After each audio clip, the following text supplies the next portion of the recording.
শুভ সকাল বন্ধুরা, আশা করছি সবাই ভালো আছেন। সবাইকে আমার ইউটিউব চ্যানেল শ্যামল ফ্যামিলি ব্লগ থেকে অনেক অনেক শুভেচ্ছা জানাচ্ছি। চলুন আজকে একটি নতুন রেসিপি আপনাদেরকে দেখাচ্ছি। সকালবেলার রেসিপি আমাদের আজকে রান্না হচ্ছে একদম ক্ষেতের দানা দিয়ে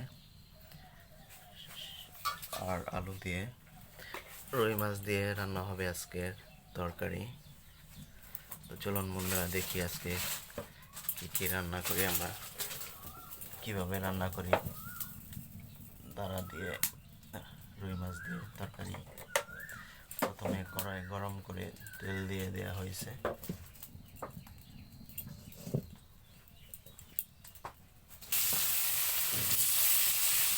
তারপর গরম তেলের ভেতরে মাছটা ছেড়ে দিয়েছি কষানোর জন্য।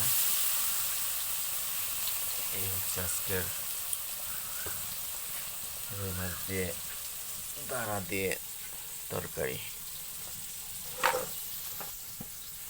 এখন এখানে আলুগুলি কাটা হবে। দেখতে পাচ্ছেন এগুলো হচ্ছে আমাদের নিজের হাতে বোনা ক্ষেত থেকে নিয়ে এসেছি দাঁড়াগুলি। দাঁড়া দিয়ে আলু দিয়ে রান্না হচ্ছে সকালবেলার রেসিপি আমাদের।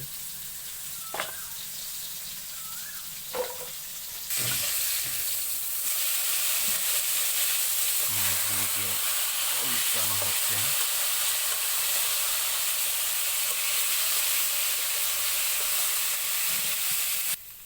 এরপর মাছগুলি আমরা নামিয়ে নিচ্ছি, আমাদের কষানি শেষ। মাছগুলি এরপর আমরা তেল দিয়ে দিলাম কড়াইতে গরম করে, দিয়ে দিলাম তেজপাতা,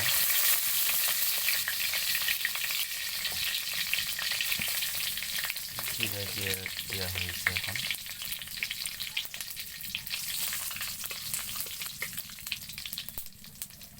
এখন ভালো করে একটু নাড়াচাড়া করে কাঁচামরিচ দিয়ে দেওয়া হচ্ছে।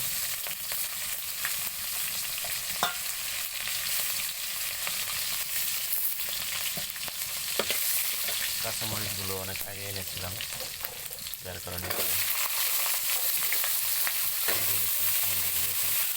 ছেড়ে দিয়েছি।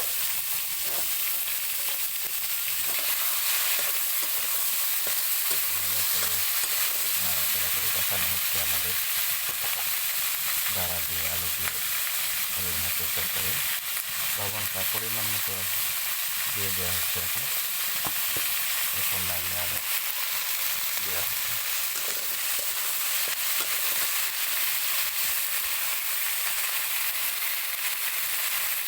হলুদের ফাঁকি দিয়ে দিলাম।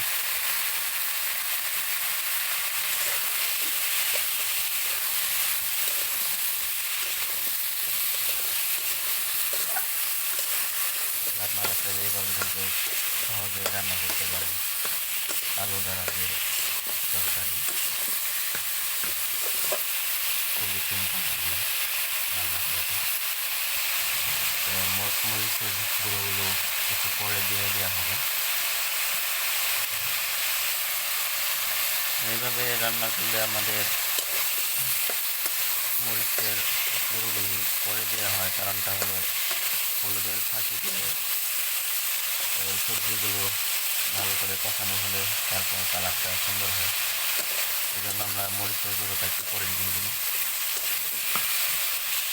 এখন কিন্তু আমাদের ভালো করে কষানো হয়ে গেছে মোটামুটি। এরপর আমরা মরিচের গুঁড়োটা দিয়ে দিলাম। এখন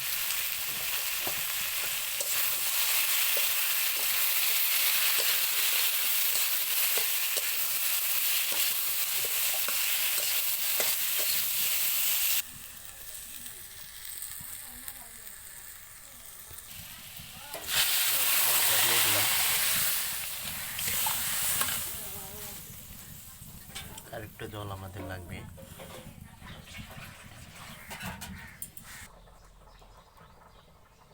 এখন আমরা জিরা, বড় হচ এগুলো বেটে তরকারিতে দিব।